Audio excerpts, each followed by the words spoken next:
Alright, so I made a video earlier about how to use a template that I created to make fan-made Marvel Crisis Protocol cards. This card looks much better. This is a Batman card that I made than the previous card I made, and that's largely because the template has much improved.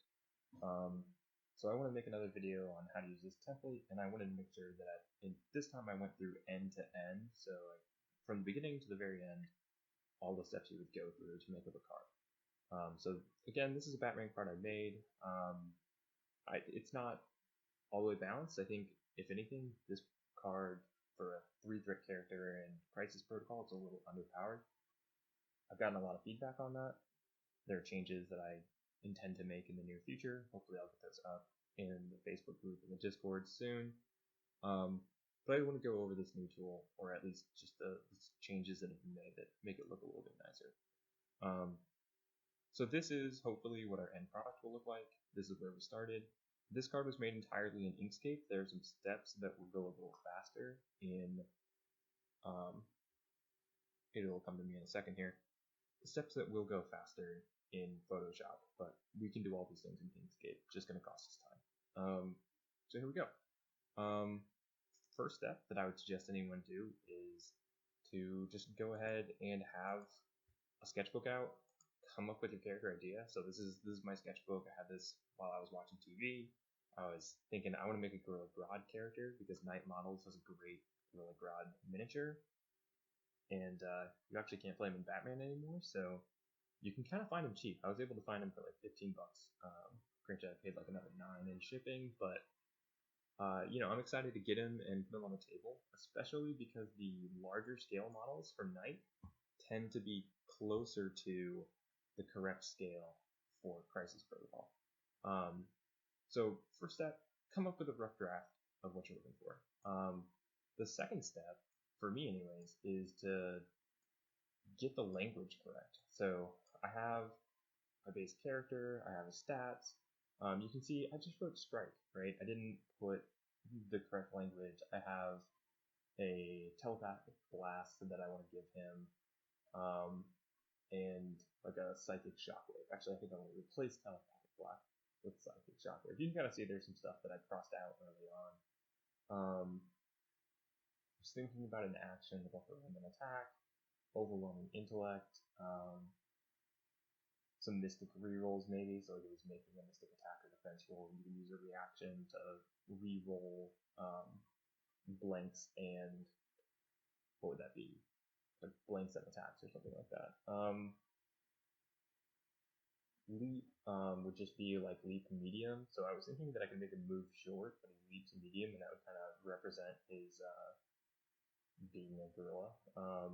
Gorillas are faster than people, I acknowledge that, but giving him medium speed and a superpower that would get him to move out of the normal action cost seems like it would make him more mobile than I want him to be.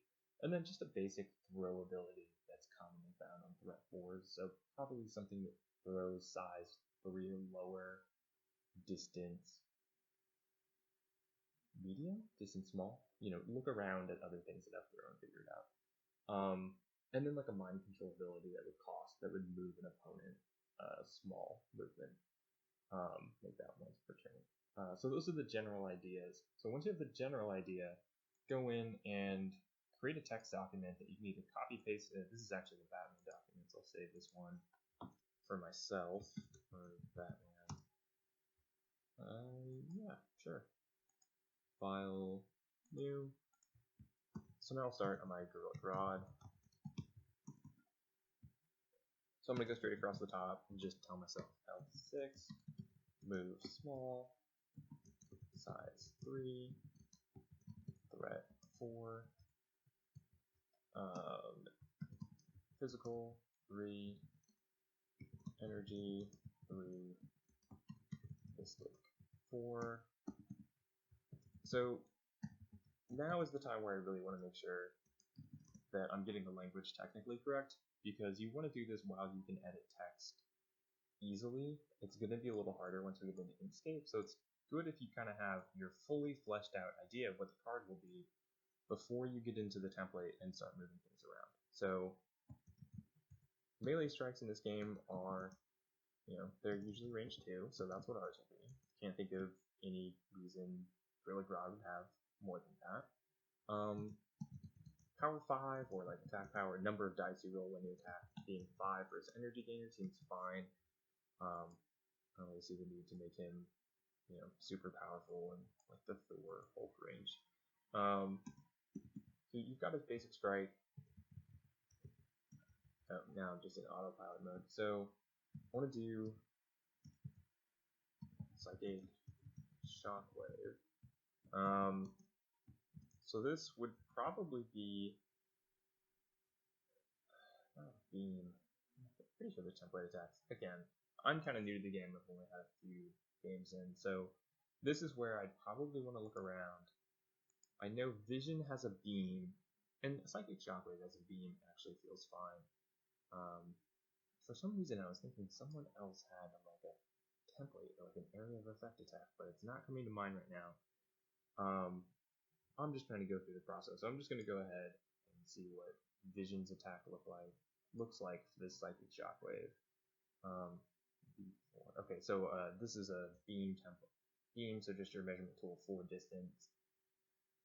I think that's fine here. It might be something that I want to make 3. Maybe that would feel more thematic for Gorilla Grodd. He's not really sniping people with this attack.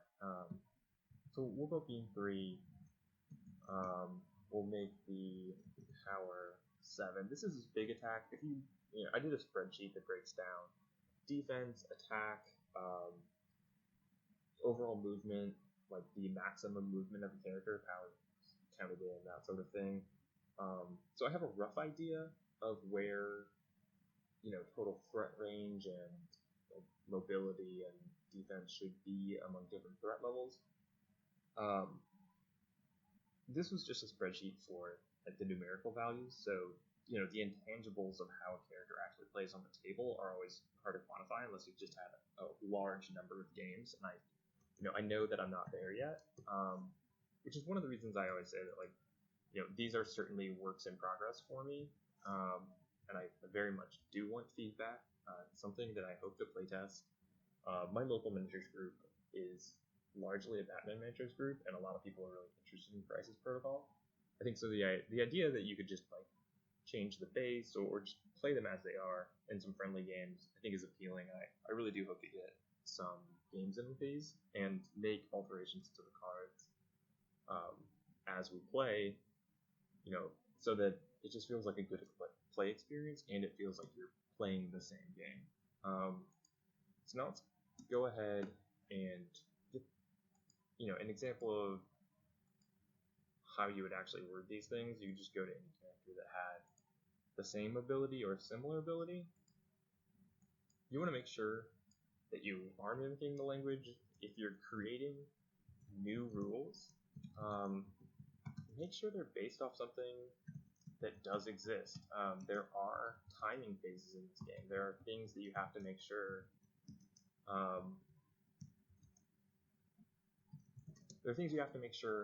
will work with how the timing phases of the game works, and there are things where you have to make sure that you're actually going about creating the powers the right way.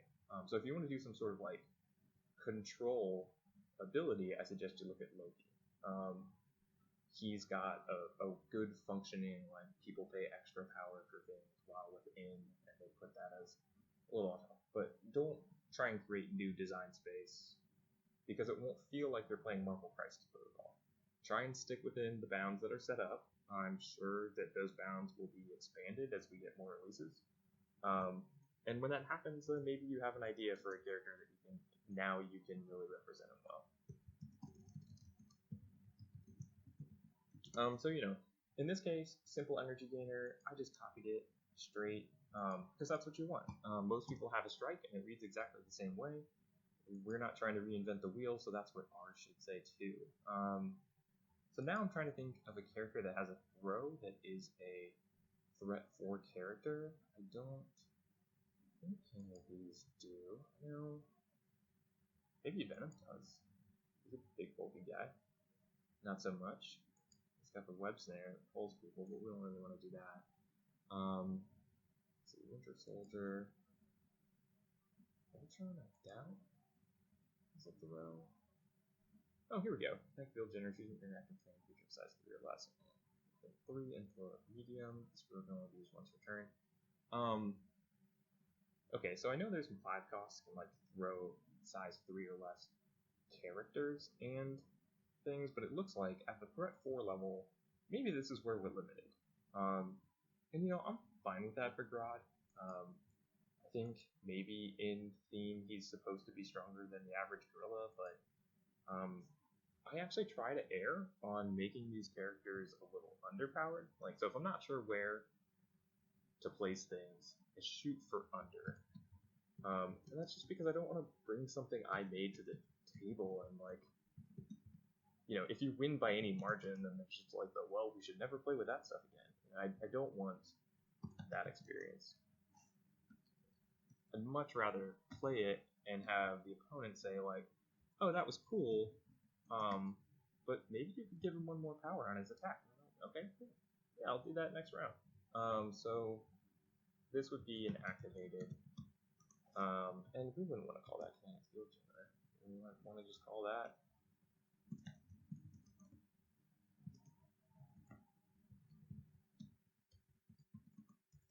and this is where you find out that against spell. So activated, it's an activated ability, it's Gorilla Strength, its cost is 3. So choose, you know, I do want him to be able to throw people. So I know that Dr. Octopus has a size 2 or lower. Throw a interactive. Yeah, I'll keep it up. So I'll keep going back and forth on it.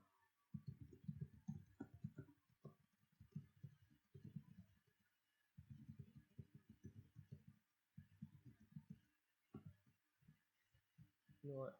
I'll change that to within range 2. I think it's range 3 because this is a kinetic field generator, but if Gorilla Grodd is physically picking something up and throwing it, it's probably got to be within range 2 for him.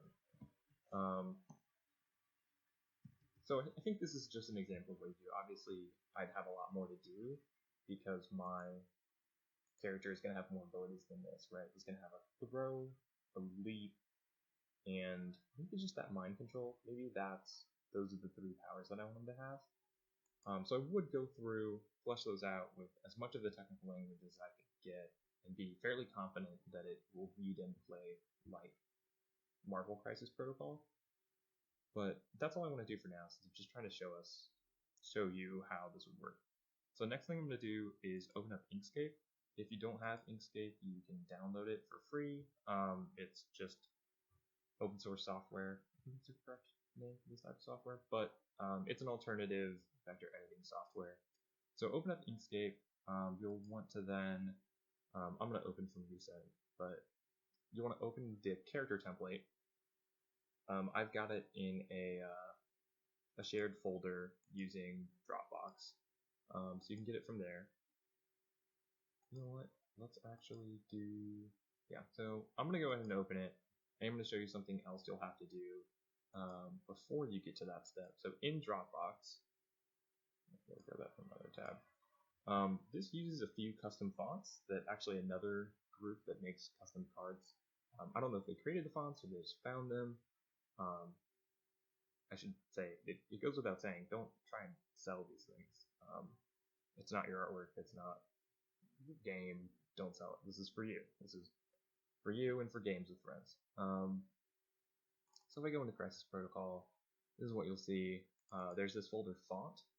So you want to install all of these. So if you right click on it and install for all users will probably make sure it works. These are fonts, they're TTF, so I'm pretty sure Macs and PCs will both be able to install this font. I have no idea how Linux works, so not even try and explain that. If you have Linux, you can probably answer that question. Yeah, so this is the template that's in the shared folder, so this is what you'll grab.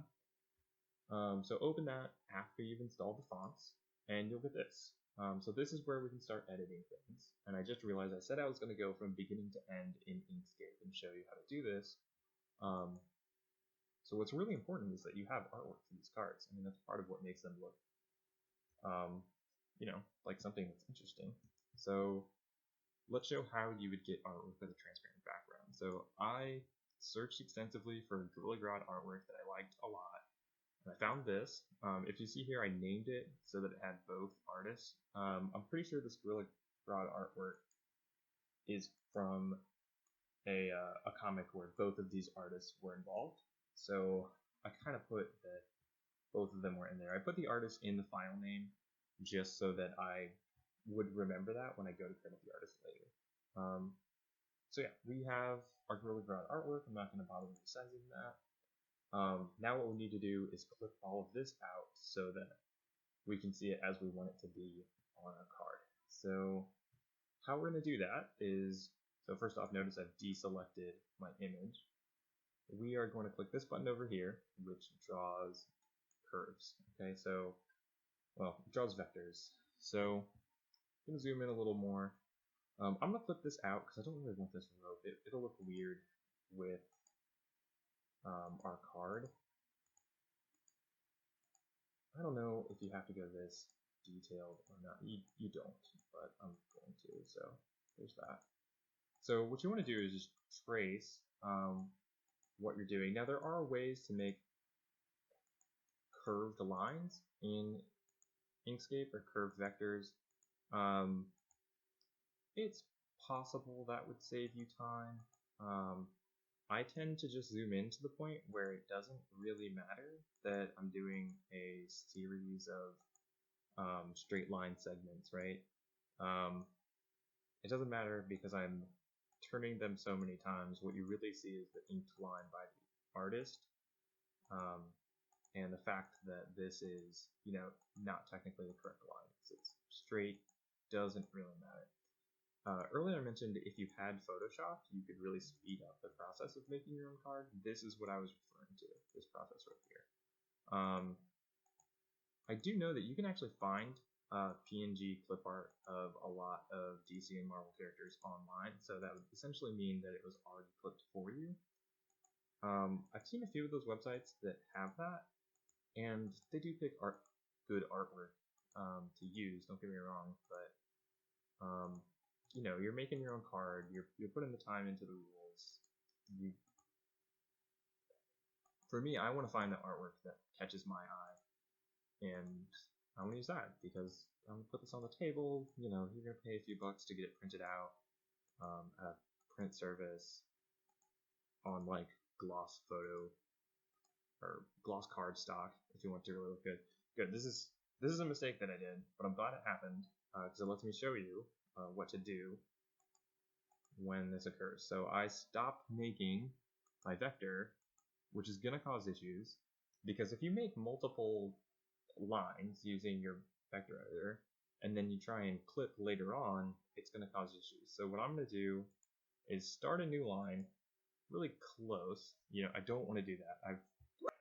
Somebody later can tell me how this works for sure. All I can tell you is that I get horrible clips when this happens. So, or I have a really hard time getting a clip when this happens, I guess would be a better way to say it. So I just started a new line, made sure it wasn't connected to the one, and have continued tracing this. I'm going to actually pause recording in the video here because this is going to take a while, and I'm pretty sure I would just ramble on. So we're going to pick up when I'm done, and then I'll show you how to actually get the clip. Okay, so now that I've finished the process of drawing kind of my line defined by vectors all the way around this figure, I'm ready to clip him from the image and get rid of this background. So to do that, I'm going to use the selection tool before we were using this kind of like vector drawing thing. Bezier curves, I guess, is the correct word for that. I don't know why I keep saying it's vector editing software. I don't know. Anyways, so selection tool, and I want to be real careful and grab my first line segment, and then my second line segment, and then my third line segment.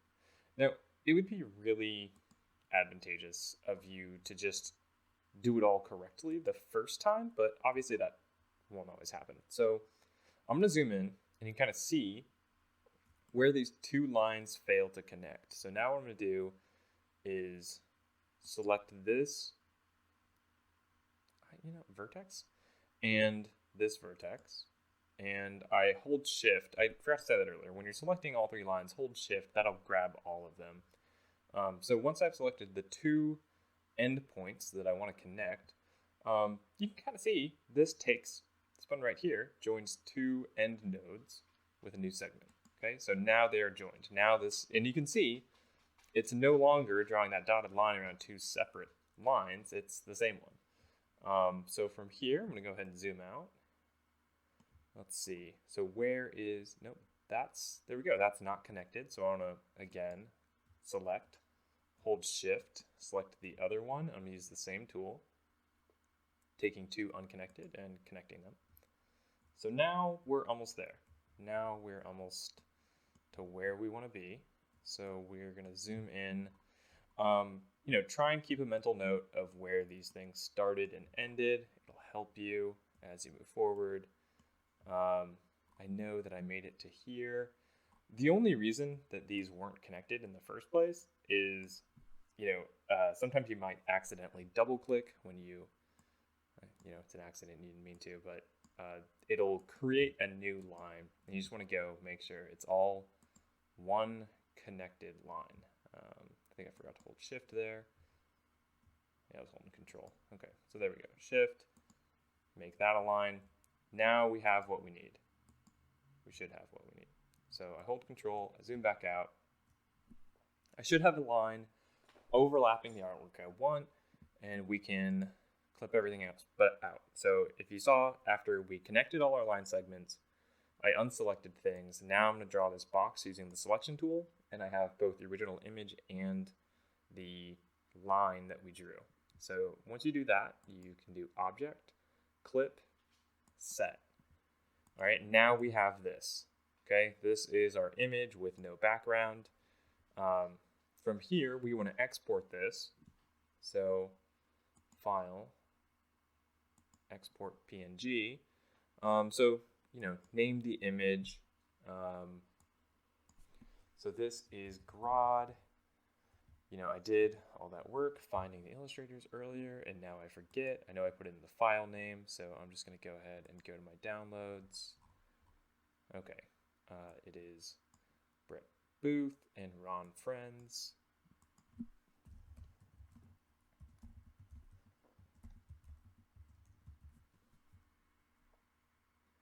Okay, so went ahead and saved that. It's a folder. I know where it is. Actually, I haven't saved it yet. All I've done is name what it will be and where it will go when I export it. So now I'm ready to click this export button. So I click export. This process might be a little bit unnecessary. You could, if you wanted to, clip the background out of an image in the same file that our template is in.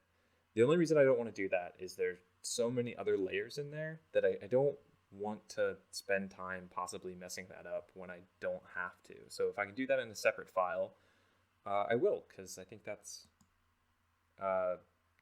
less opportunity for error. So now I'm going to open up my template.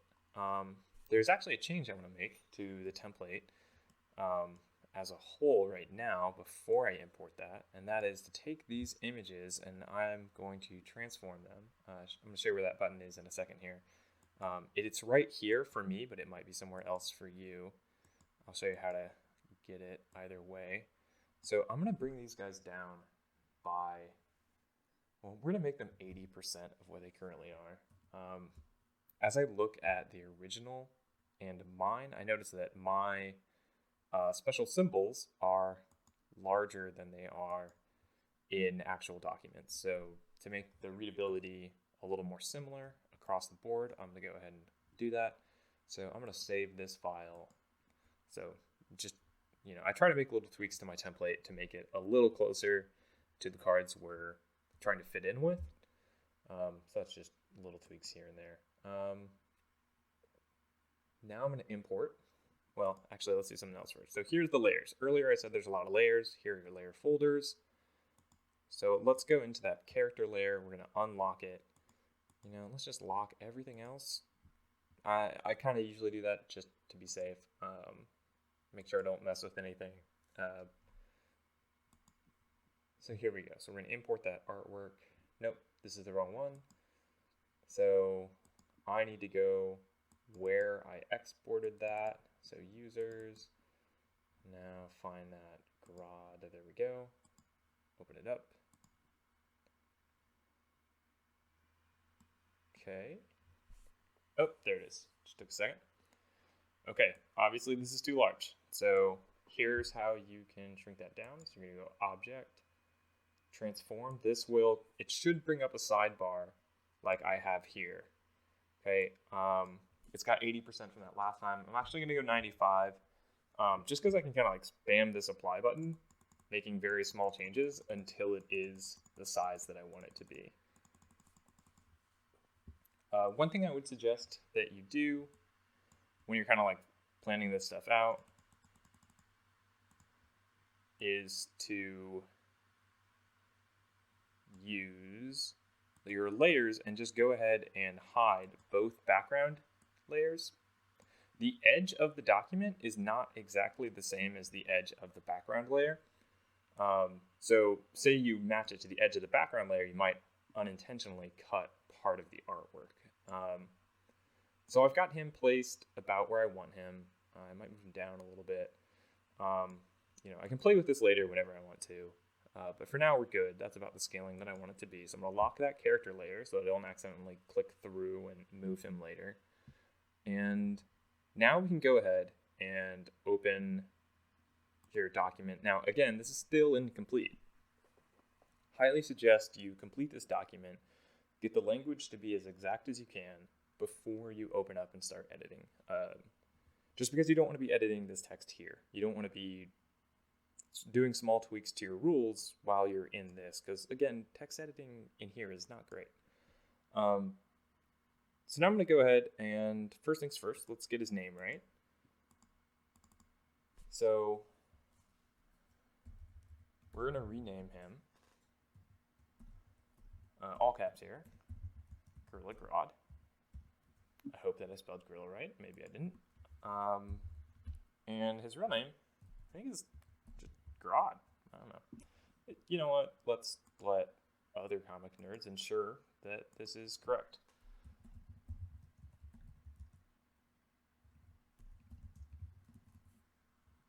I assume he's just voiced by...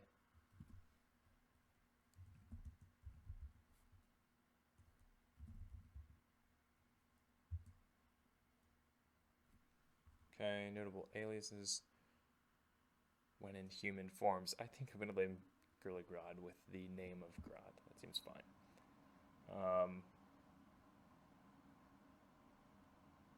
Let's see here. There we go. All right, let's get back into there. Oh, back into the wrong one. Here we are. Okay. So I have this. I have his name. If you noticed, these are on separate layers. So we'll go ahead and hide those and lock it again. Now we're going to go into base stats. Base stats, you never need to lock or unlock. All of these are their own numbers. So all I need to do when I want to change his health from 5 to 6 is hide 5 and make 6 visible. So you just click these little symbols back and forth. Because I want to give him a relatively strong movement ability, I'm also going to change his movement down to small. Again, I said I'm going to be using the Knight Models miniature to represent this. It is a bigger model. He's a gorilla. It'll be fine. I'm going to put him size 3. I'll put him on one of the larger bases that comes in the core set of Crisis Protocol. So I've got size figured out. His threat is 4 is fine. I kind of want him to be just average threat. His Mystic defense, I'm kind of choosing...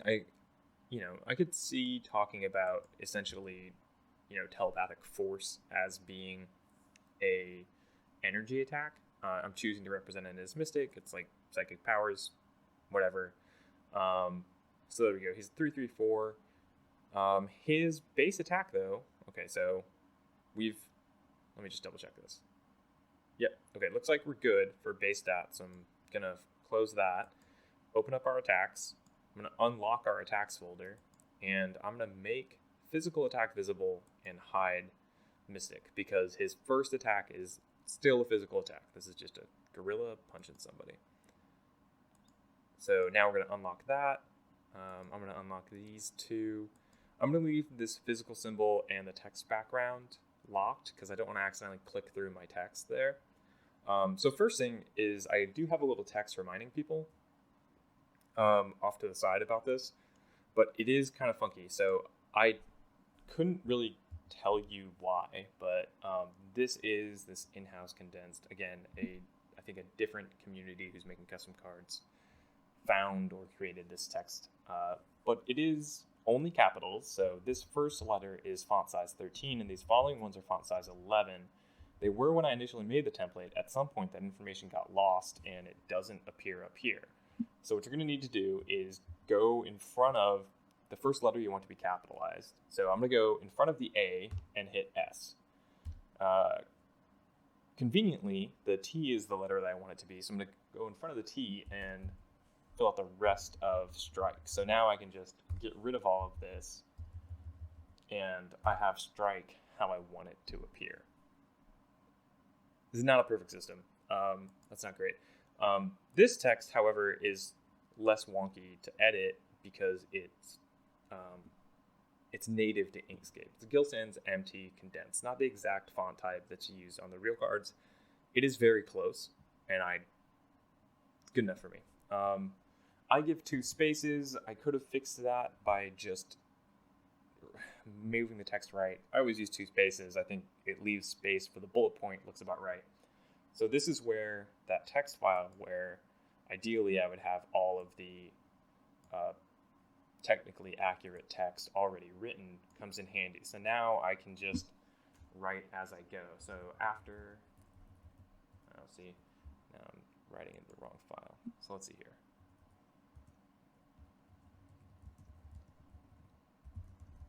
After this attack is resolved, this character, oh my, gains power. So here we want to actually leave 4 spaces. So 1, 2, 3, 4. It actually doesn't matter so much because we're just going to start a new line. But normally whenever you want to put a special character, like a symbol, a rule symbol into here, you'll leave 4 spaces. Gains power equal to the 1, 2, 3, 4 damage dealt.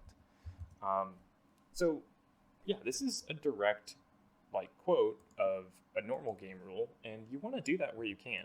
That's not to say that you don't want to write anything that's your own. It's just to say our game will look better and fit in with, not our game, it's their game. Our cards will fit in better to the game that already exists if we follow their rules, which we should be doing. So we're going to gain power. Where we go? Okay, here we go. That's our power symbol. So we're going to Control V, Control C, Control V to get that. Always make a copy of it.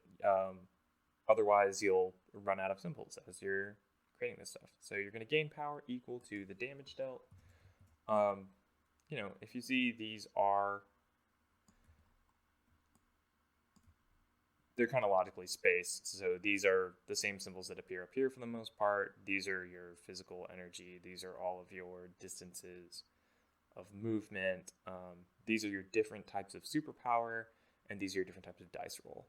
I also have a special symbol for a bullet point because I can find how to do that using text editing. So we just have little circles that we move out in front of this.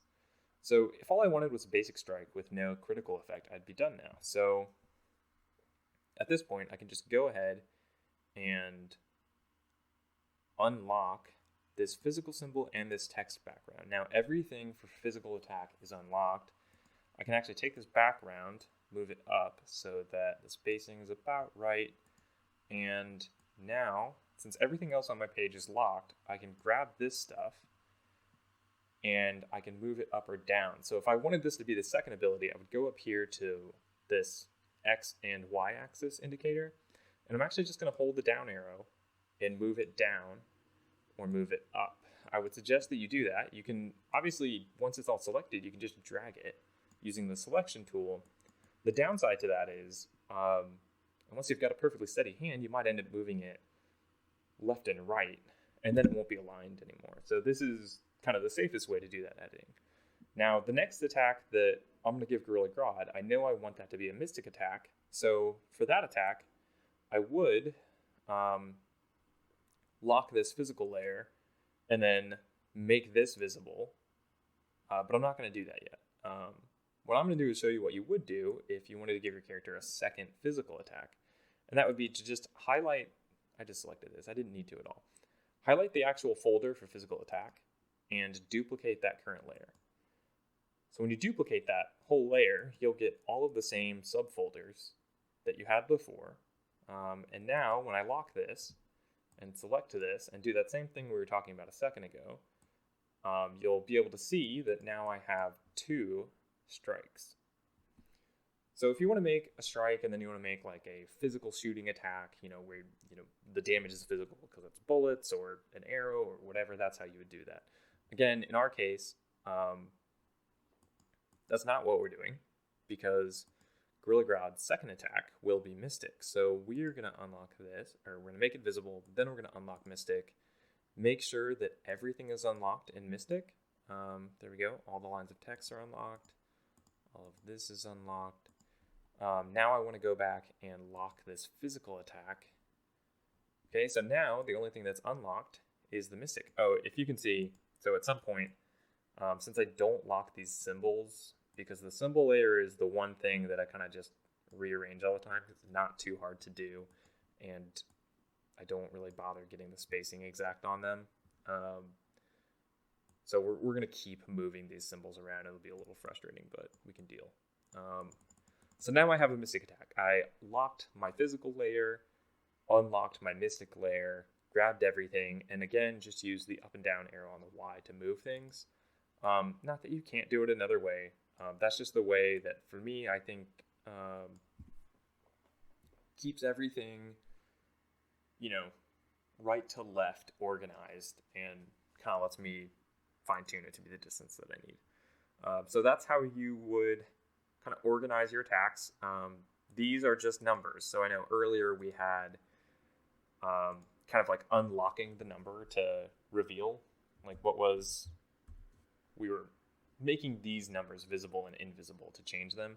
These numbers you're just going to change in the text editor. So if I wanted this attack to have 3 range, I'd change this to 3 range. I think in this case we said it was going to be a beam 3.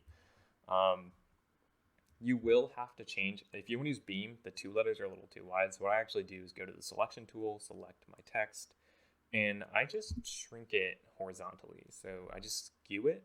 I think that looks better than messing with the font size or trying to find a different font. That'd be my suggestion if you're going to go with a beam weapon. But yeah, other than that, these numbers you just change with the text editor. So earlier, I think we were saying this was going to be a 7 power, beam 3, cost 3. I still need to figure out what effects I want to give it, all of that. Let's see. And our bullet points are also on our special symbols layer. If you wanted to avoid the whole special symbols moving around whenever you drag something, you could select all of the special symbols once you're done editing your text, right-click it, and move it to the layer you want it to be on. So I would move it to the superpower. No, not the superpower. We haven't gotten to that yet. To the attack, physical copy. No, I want it to be on the original physical attack. There it is. Yep. And we could just throw it into that description move. Not sure why that went invisible, but it did. Oh, okay. I should have moved to the copy. If I make this visible, they should be on there. They're not. Okay. Again, I guess just to keep it on the special symbols layer. Maybe that was an error. Trying to fix something that was working. So yeah, there you go. So now you have your 2 attacks. We're ready to look at superpowers. Again, I didn't finish this guy. I'll probably finish him sometime this week because I have the model coming in. What's actually more important to me right now is updating the cards that I've done in the past to include the feedback that I've gotten, because I really want to use the knowledge of others to improve the quality of my work. So let's go ahead and unlock this superpower. Again, each different superpower has its own folder. Oh, something is apparently wrong with this folder. Well, let's fix that while we're in here. So I'm just going to copy the background over from active because that background works. This is actually a problem for another day. Let's see here. Yeah, I do need to fix this. Unfortunately, if I copy the whole background from the other one, I'll get its symbol as well. I know some of these have slightly different layerings of background because I'm not a professional, but sometimes I pretend. There we go. This one has a background I can copy. So let's copy the copy. It's kind of silly for me to do this now because I will actually have to do this again in not too long.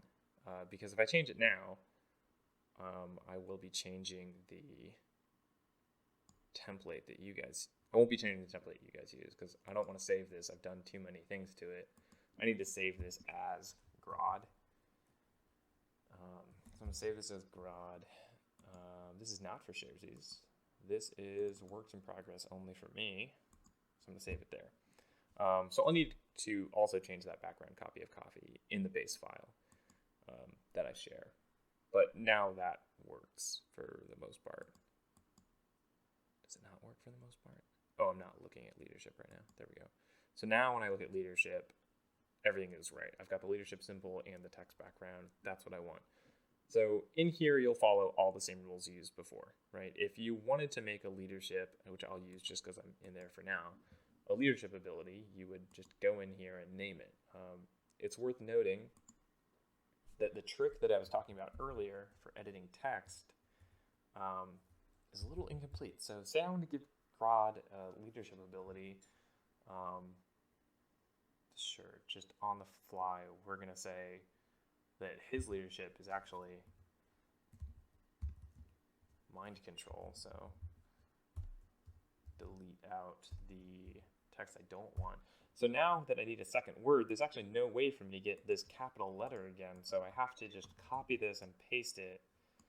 And from there, I make my second word. So I try and align it as close as I can. Sometimes I go into like the actual X and Y space of it. So his leadership ability is going to be mind control because he doesn't actually have a team. But if he were to have a leadership ability, it would be because he just controlled their mind. And that's how he'd be leading that team. So mind control and say something about his minions or what I wanted this to be. From there, all the same rules apply. If I wanted the second leadership ability, nobody in the game has that. I wouldn't suggest giving anyone a second leadership ability. I would duplicate that current layer. And then unlock that layer and move it, right? I would go ahead and grab this extra wide. There's a transparency layer in here that goes further than you can see. It is kind of important, so grab all of that and then move it up or down. For now, we're moving it up, and now you've got your two leadership abilities. And, whatever superpowers you want, just go to, the correct name, innate, leadership, reactive, active, make it visible, start editing it, move it around. I made a lot of mention earlier of crediting the artist that did things. That's because there is this little illustrated by thing. I would really like it if people use that.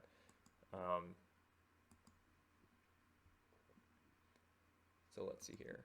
Nope, that's the wrong button. There we go. Illustrated by, and I recently, I've been saving the file with the name the whole time, so I should have it on hand.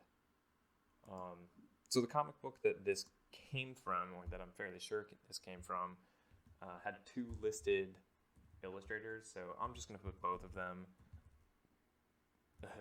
or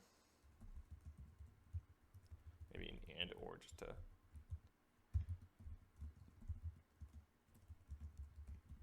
Um, yeah, so again, not done, but I wanted to make a video that's not going to be as long as it actually takes me to like write up the rules and hope that it's close to balanced, because that is something that I put time into. Not that I necessarily get right, but hopefully closer to right than if I just like blazed through the process.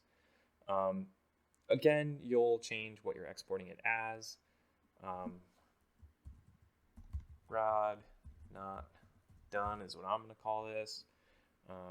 Again, saving here does not actually save it. You've just decided what you're going to call the file. Up at the top, before we were just exporting the selection because all we were exporting was that image of Grad. So I want to make sure everything's deselected and then actually export the page. So I click page up here. I've got my name. I hit export. And now it's exporting an image of just what is registered as the page. And if I turn that layer off, you're only exporting things that are visible here. So you get a card that's 4 by 6 inches, which should be the same size.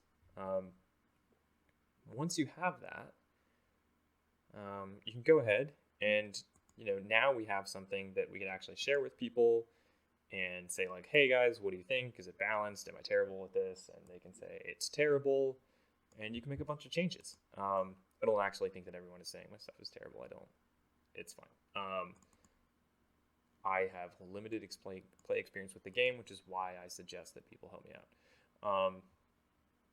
So this is what our card will look like quality-wise once we're done. Hopefully, once I actually have the text for this Mystic attack, what I could do is move Grod's image down so that this line, which I don't like, matched the top of our superpower.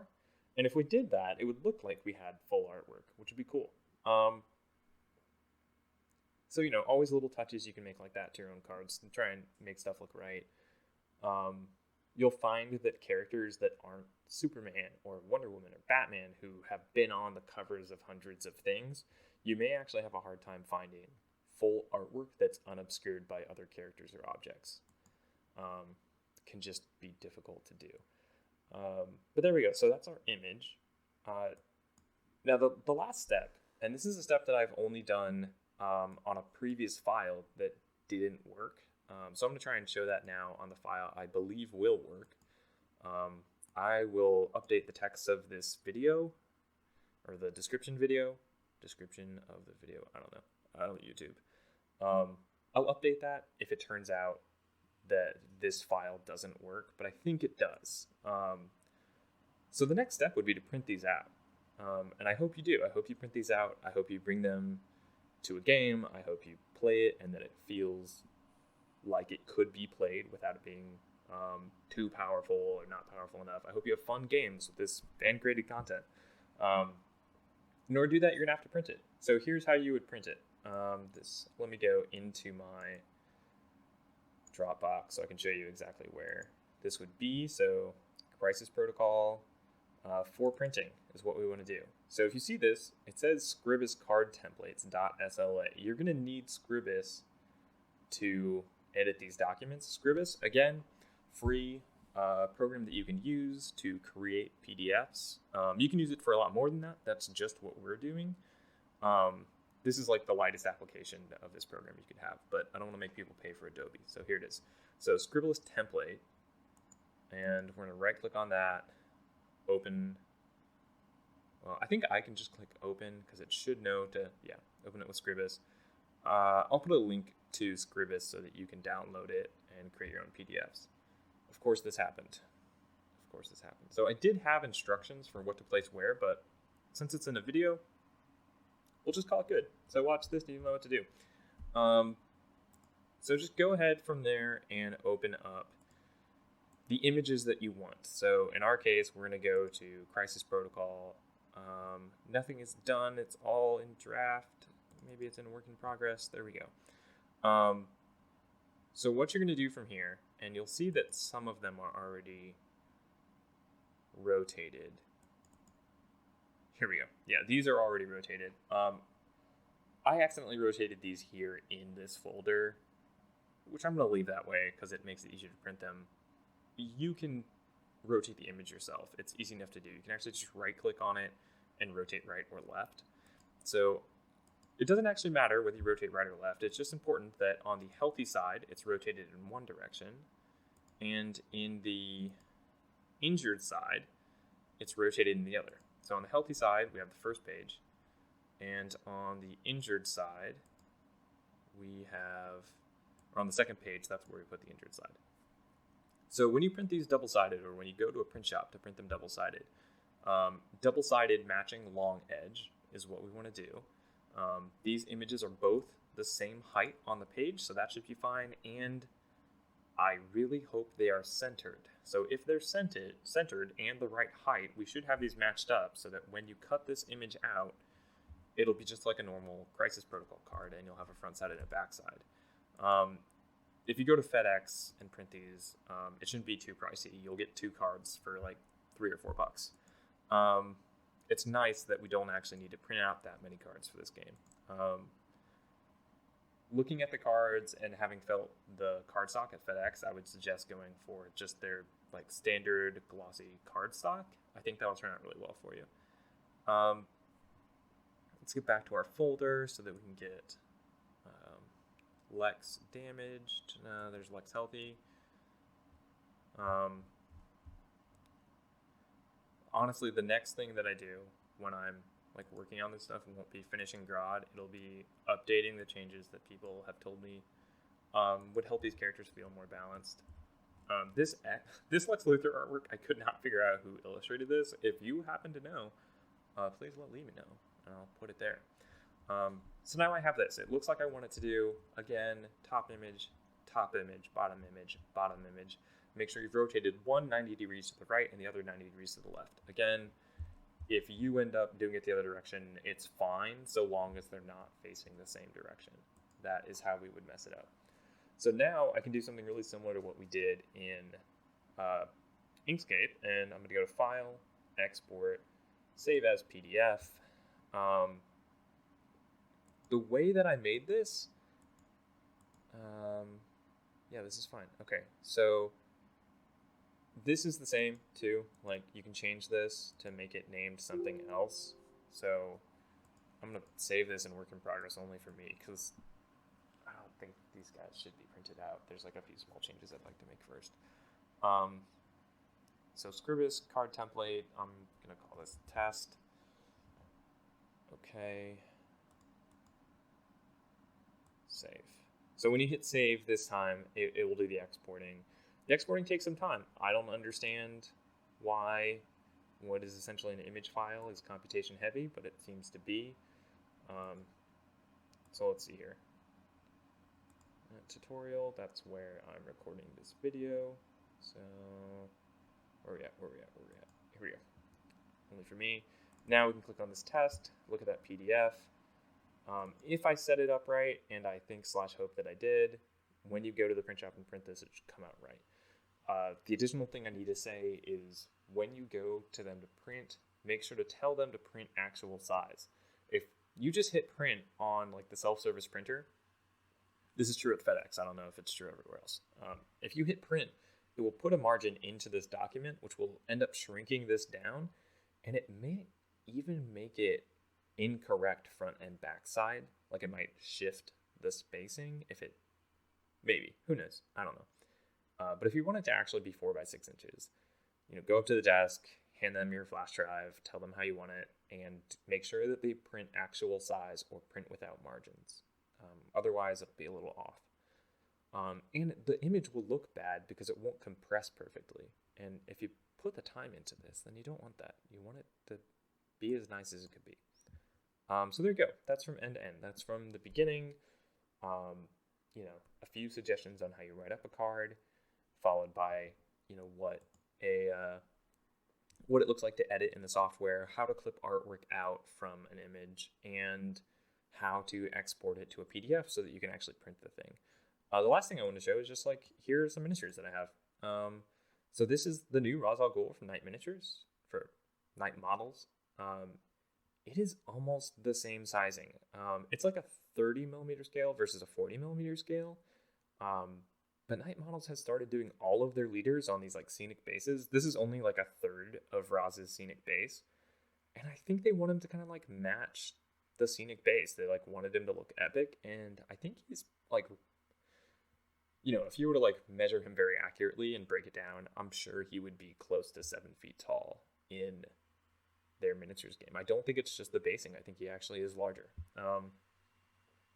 So with any luck, they're all like that. With any luck, Lady Shiva looks good. With any luck, all of them look close to this Crisis Protocol. That'd be really nice, as for those of us fanboys who care about that stuff. You can see I'm kind of assembling stuff here. Actually going to show you a few more pictures just because maybe you've kept watching this far. So there's that. There's this. Yeah, here we go. Don't I have more? Well, I had more. You can see this Bane in the background. Really proud of this. I actually magnetized that foot and that foot so I can put him on the 40mm base, this one right here, that I had him on before when I was painting him, or onto one of these 50mm bases that come with the base game. If you see these different color ones, that's because I made a silicone mold of the bases that come in the core set, because I very much want to play Marvel Crisis Protocol as it exists. Very interested. Seems like a great game. I just wanted to have bases that would make my stuff look like they fit in, so I made that silicone mold and started doing making my other bases. These green guys are all 3D printed. If you go on Thingiverse and just search Superman and the Flash, if you have a resin printer, you can make that stuff look good. And of course, in your,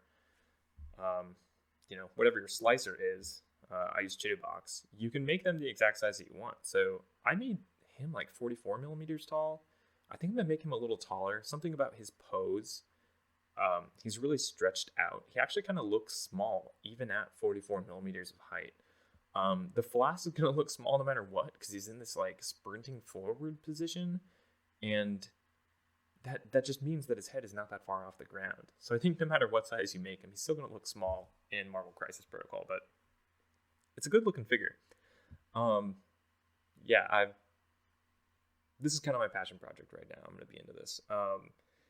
If you guys are interested in like 3D printing advice or old school 3D printing, which is like making molds and casting stuff, there are a great number of videos out there. I recorded some of the stuff that I did. I don't know much video editing. I could put those videos up if there's any interest in it. But yeah, plenty of videos on the internet from people more knowledgeable than me on how to do that stuff. Plenty of videos on the internet from people more knowledgeable than me on how to do this kind of stuff. But I figured I have limited experience editing images and making graphic design. So maybe hearing it from somebody who's also inexperienced would be good for people that are beginners to this, but just, want to make something cool. Yeah, so there you go. This is actually the Flash from Thingiverse. Looks really good. I think it's meant to be some sort of ornament. You can go into the resizer, and it's like this is his longest dimension. This is his longest dimension. He is at an angle, so it's not strictly speaking his height. So if I just like change this is a whole nother thing. I'm going to close this before I talk forever. Thanks for listening. If you have any questions, feel free to reach out to me. I'm going to put my I'm gonna put my Discord link up there. It's got the shared folder for all of these resources. There is a Facebook group. That Facebook group is, I think it's DC Fanboy Garbage or something. What is it? Sorry. Somebody said something to me. Well, I like posted this on a larger thing, and somebody responded, to get my DC fanboy trash out of here. I took it to heart. I got a little butthurt, and I named our group Fanboy DC Trash. But that's where it is. If you want to find it on Facebook, if you want to find it on Discord, you have, oh my God. Oh, I'm going to delete that. Okay. That was my house expenses. Oops. I should end this video now. Bye.